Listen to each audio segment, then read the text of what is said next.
Chapitre 6. De suspects symptômes. Le danger du légalisme réside dans le fait qu'il reconstruit ce que Christ a détruit.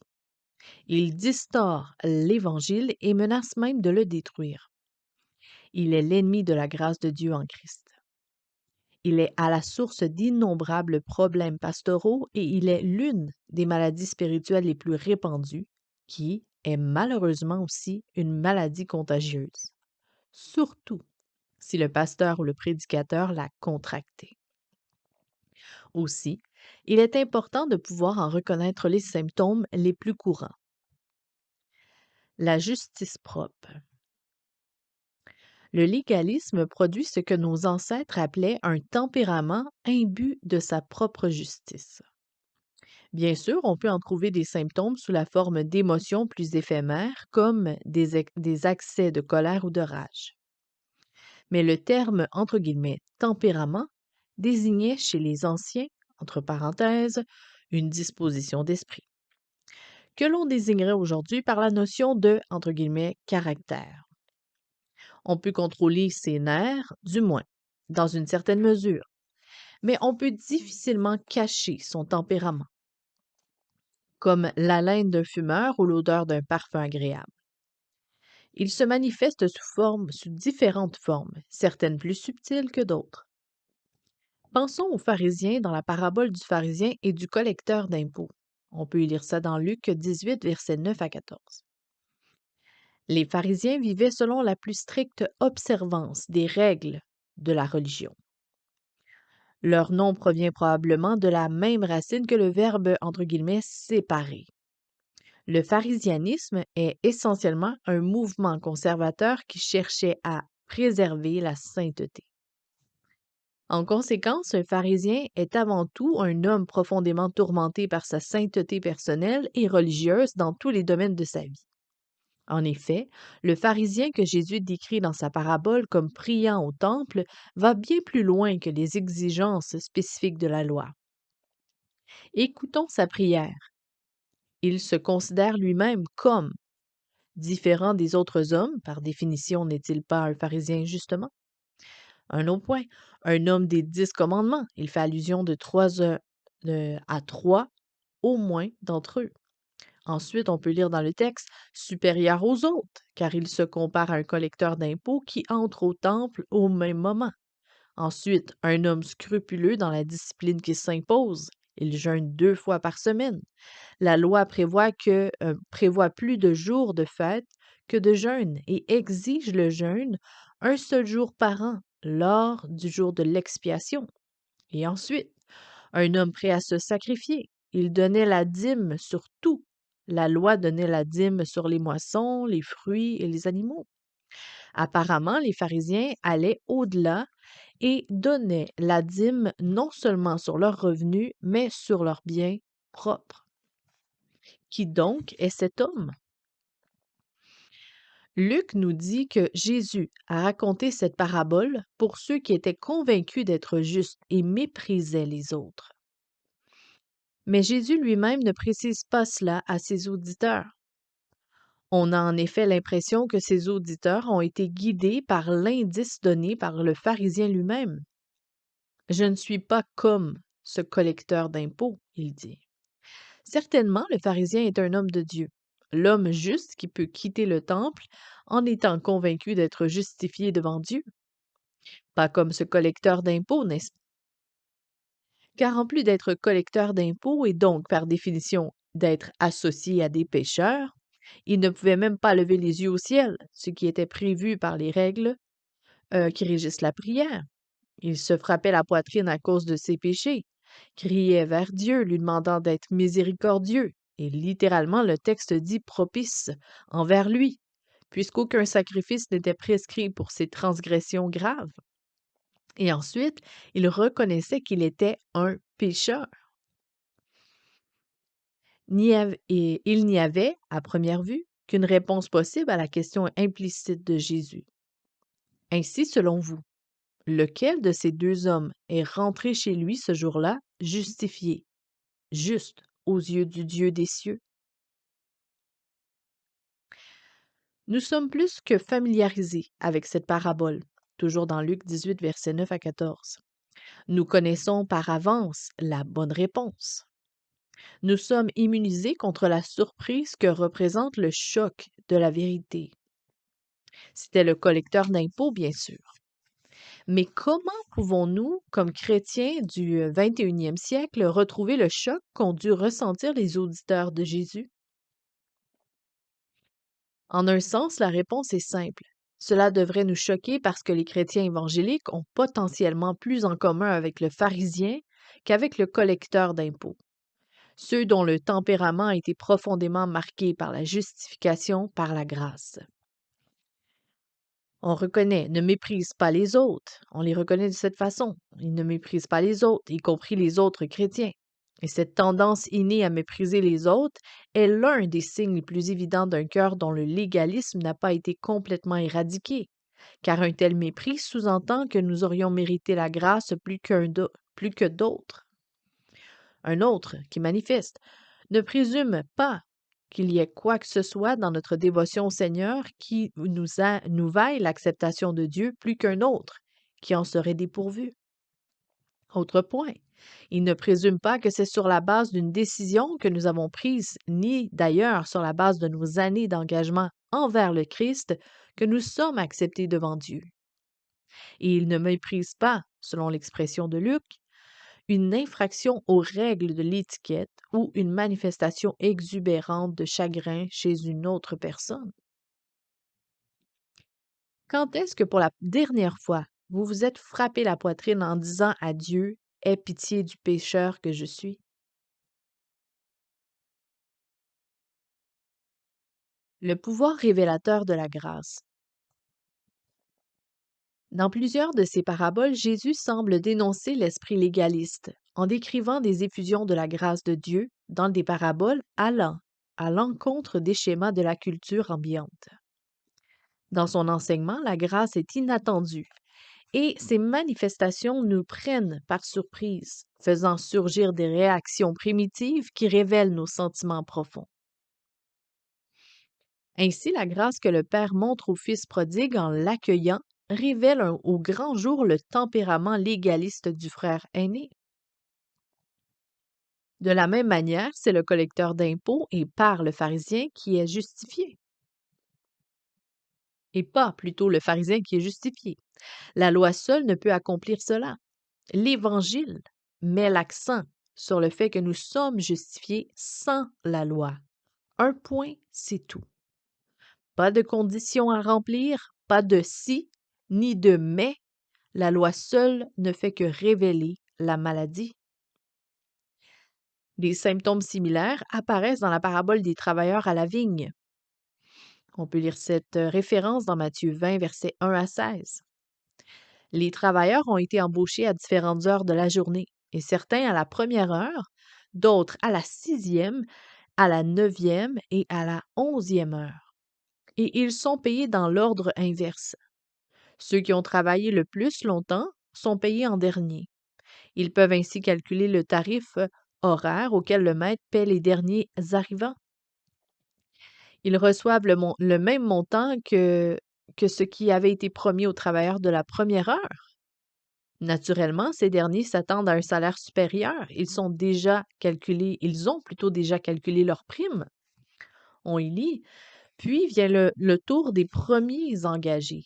Ils s'attendent à recevoir davantage, mais eux aussi touchent chacun une pièce d'argent, tout comme ceux qui n'avaient travaillé que la dernière heure. Lorsqu'ils la reçoivent, ils manifestent leur mécontentement à l'égard du propriétaire. Dans un contexte plus large, la parabole vient éclairer plus largement la question du cours de l'histoire de la rédemption, et peut-être même jusqu'à l'inclusion des païens dans le plan du salut. Mais ramené au contexte de la parabole, il est frappant de voir Jésus révéler le cœur des hommes. Si les travailleurs de la journée n'avaient pas vu ceux de la dernière heure, alors qu'ils recevaient leur salaire, ils auraient probablement empoché leur dû sans rien dire. C'est la manifestation de générosité du maître qui provoque leur réaction d'indignation. On peut les entendre calculer ce qu'ils méritaient vraiment pour leur travail à la lumière de ce que d'autres avaient reçu gracieusement. Tel est le pouvoir révélateur de la grâce, et sans cette démonstration de grâce, la véritable nature de leur cœur n'aurait pas été révélée. Bien sûr, on peut supposer que plus tard, ils se sont dit que leur plainte était une aberration, que d'habitude, ils n'étaient pas comme ça. Mais leur réaction a plutôt été une révélation. Elle ne s'était jamais manifestée auparavant parce qu'ils n'avaient jamais rencontré une telle grâce auparavant. Ce tempérament légaliste peut prendre de multiples visages. Parfois, il se manifeste dans le cadre du ministère de l'Église. D'autres, qui ont des dons inférieurs, moins d'expérience ou sont moins préparés, reçoivent des postes au sein de l'Église et on nous ignore. Nous sommes irrités, mais est-ce pour autant que nous sommes légalistes? En fait, ce qui nous irrite, c'est la grâce de Dieu. Parce que tout au fond, nous pensons encore que la grâce devrait opérer sur la base du mérite, en récompense ou du moins en reconnaissance de notre fidèle service. Après tout, celui qui est fidèle dans les petites choses ne devrait-il pas recevoir beaucoup? Toute forme de jalousie, toute convoitise de ce que Dieu a donné à d'autres, toute perception de la manière dont Dieu distribue ses dons comme étant proportionnelle à une performance, plutôt que comme l'expression de sa générosité et son bon plaisir paternel, est un symptôme de la même maladie. En fin de compte, cela signifie que le sens de mon identité et de ma valeur personnelle est lié à ma performance et à mon besoin de reconnaissance plutôt que d'être fondé et enraciné en Christ et sa grâce est méritée. C'est aussi une forme subtile de légalisme qui ressort des profondeurs de mon âme, comme si la grâce que Dieu accorde aux autres m'en privait et l'extirpait de moi au moins d'un puissant aimant. La grâce perce l'abcès du mérite. Hmm. À d'autres moments, le légalisme se cache derrière les mêmes motivations qui nous poussent à l'obéissance. Lisons encore ce qu'en dit John Colclough. Quand un homme est poussé à des actes d'obéissance par peur de la colère de Dieu, révélée dans la loi, au lieu d'y être conduit par la foi en son amour révélé dans l'Évangile, quand la crainte de Dieu est motivée par sa puissance et sa justice et non par sa bonté, quand il considère Dieu comme un juge vengeur plutôt que comme un père et un ami compatissant, et quand il contemple Dieu dans son effroyable majesté plutôt que dans sa grâce et sa miséricorde infinie, il prouve qu'il est sous la domination, ou en tout cas sous l'influence d'un esprit légaliste. Il révèle qu'il est sous l'influence de ce tempérament détestable. Quand son espoir de la miséricorde divine est nourri par son empressement à accomplir son devoir et non par les découvertes des libéralités et des richesses de la grâce rédemptrice qui lui sont offertes dans l'Évangile, ou encore lorsqu'il espère la vie éternelle non pas comme le don de Dieu par Jésus-Christ, mais comme une récompense de Dieu pour sa propre obéissance et sa souffrance, il démontre de toute évidence qu'il est sous l'emprise d'un esprit légaliste. Ainsi, le légalisme prend de multiples visages. Ce que l'auteur du Marrow a contesté, comme d'autres après lui qui ont apprécié son œuvre, c'est que parfois seule une thérapie de choc peut remettre en place l'esprit, la volonté et les affections enracinées dans le légalisme.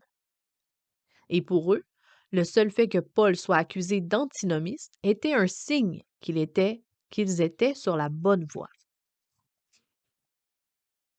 Un esprit d'esclavage. Hmm. Le légalisme tisse aussi ses liens dans l'âme. John Bunyan en savait quelque chose de sa propre expérience autant que de la longue observation de ceux qui venaient auprès de lui chercher le réconfort de l'Évangile. Dans le voyage du pèlerin, il décrit les tourments de son ami, le croyant fidèle. Fidèle rencontre un vieil homme très âgé, le premier Adam, qui l'invite à rester avec lui dans la ville de Tromperie. Il lui offre toutes sortes de plaisirs, y compris ses 3 filles en mariage. Et lorsque Chrétien lui demande ce qu'il a répondu, Fidèle répond en toute franchise. Eh bien, je me suis d'abord sentie fortement inclinée à le suivre, car je trouvais qu'il parlait très bien. Mais tout en lui répondant, j'ai regardé son front. J'y ai lu cette inscription: Dépouiller le vieil homme de ses convoitises trompeuses. Éphésiens 4, verset 22. Et Fidèle poursuivit: Au moment où je me détournais pour le quitter, il m'a saisi et m'a porté un coup si terrible que j'ai cru qu'il emportait avec lui une partie de moi-même. Je me suis écrié: Malheureux que je suis!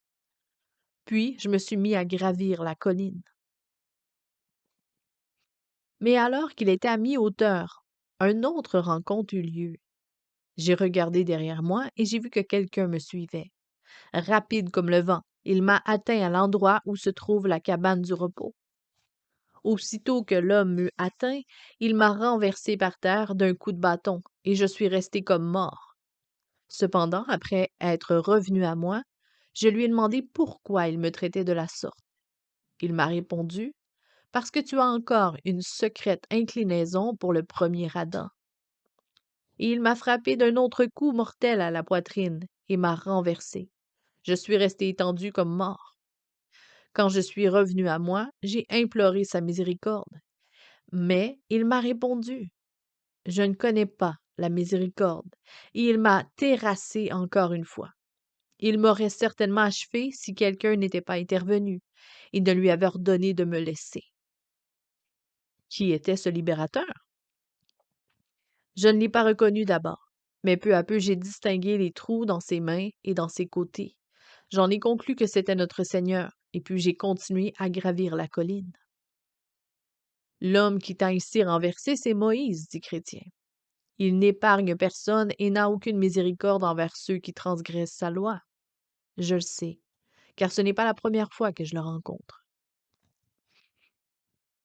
Ce que Bunyan appelle l'inclinaison secrète pour le premier Adam n'est pas sans rappeler la métaphore de Paul qui évoque notre premier mariage. Le souvenir de notre premier époux qui revient nous hanter.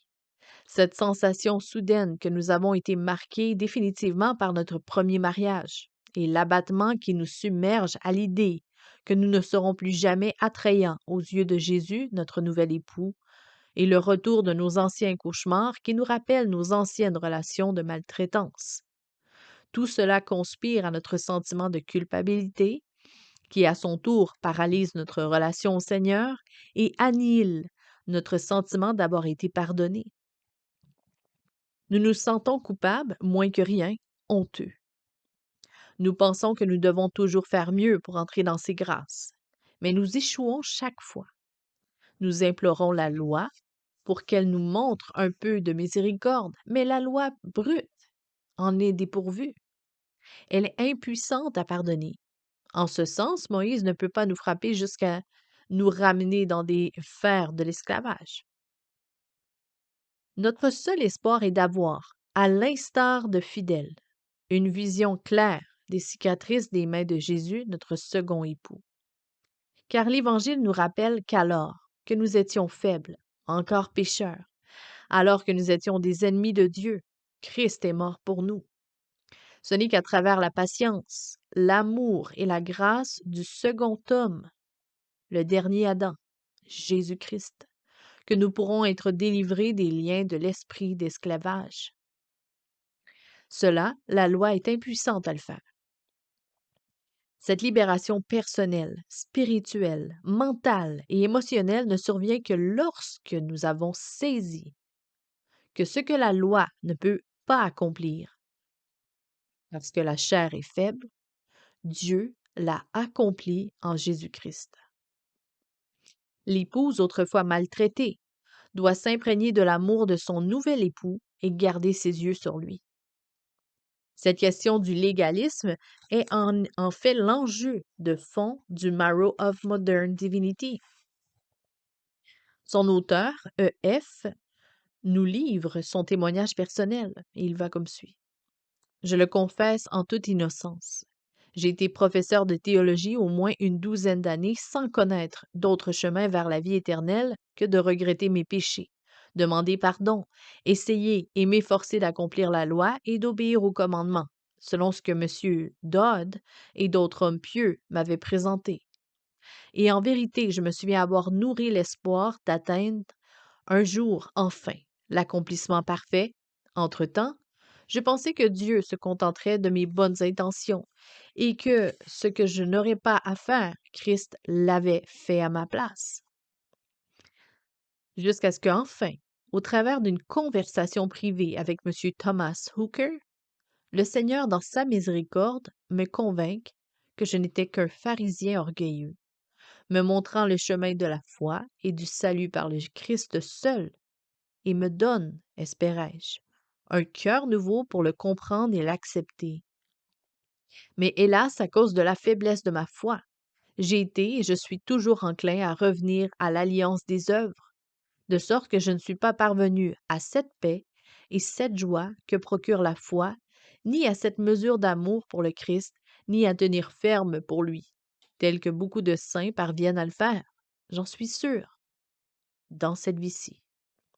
Que le Seigneur me soit miséricordieux et augmente ma foi. Amen.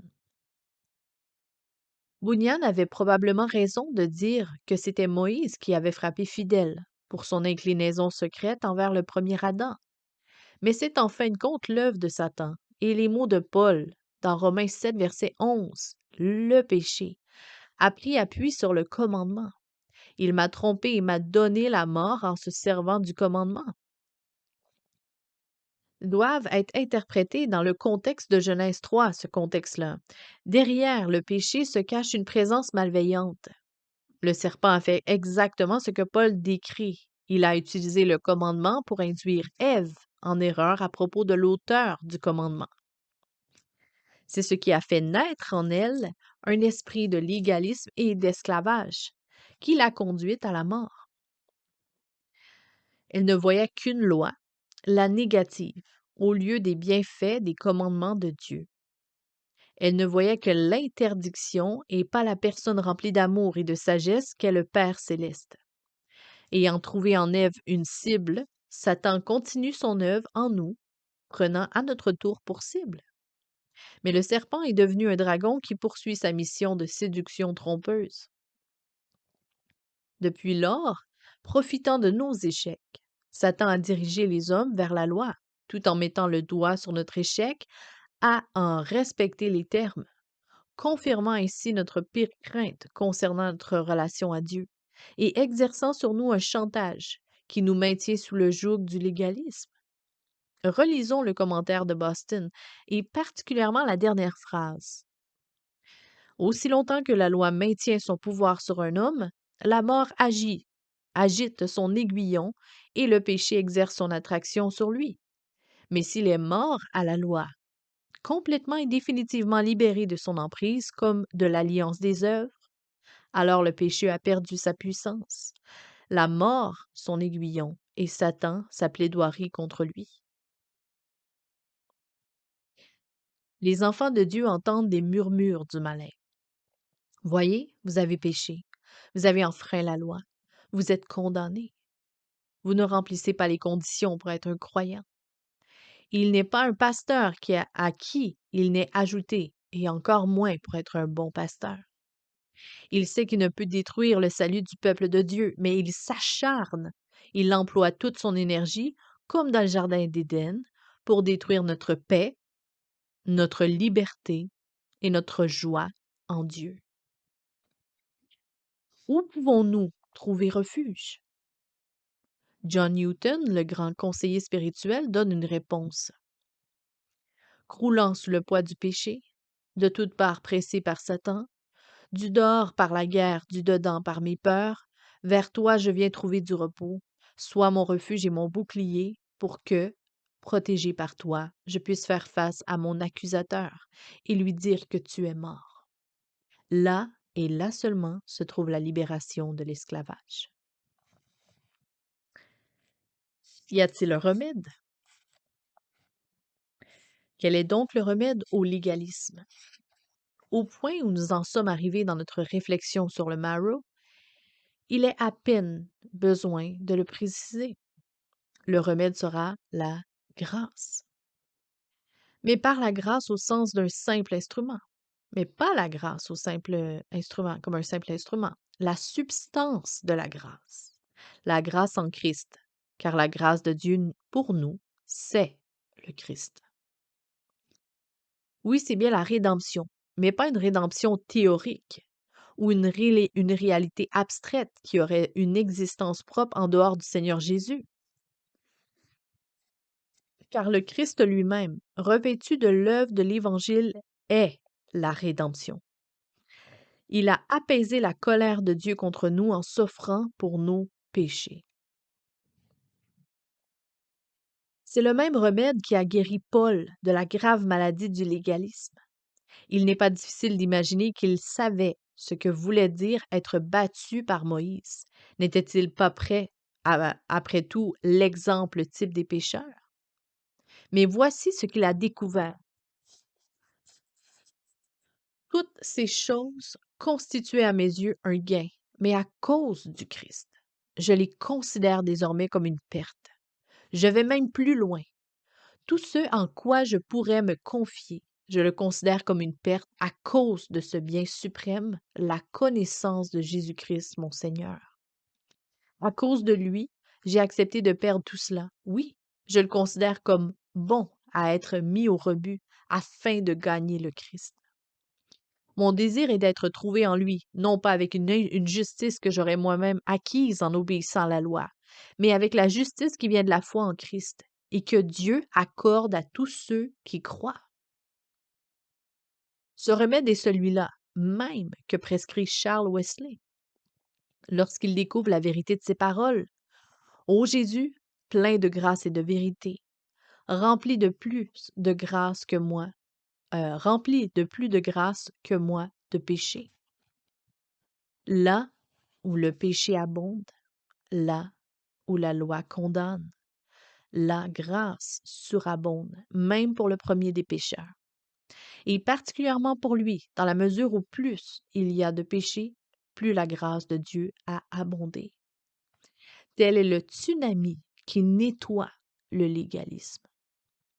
Et si certains prétendent qu'une telle grâce peut pousser à conclure continuant à pécher afin que la grâce puisse abonder, nous sommes en terrain connu, car telle est exactement la conclusion que certains ont tirée de ce que Paul a appelé son évangile. Mais l'antinomisme ne peut en aucun cas être l'un des fruits de cette grâce, comme il l'a démontré et comme nous le verrons dans le prochain chapitre. À bientôt.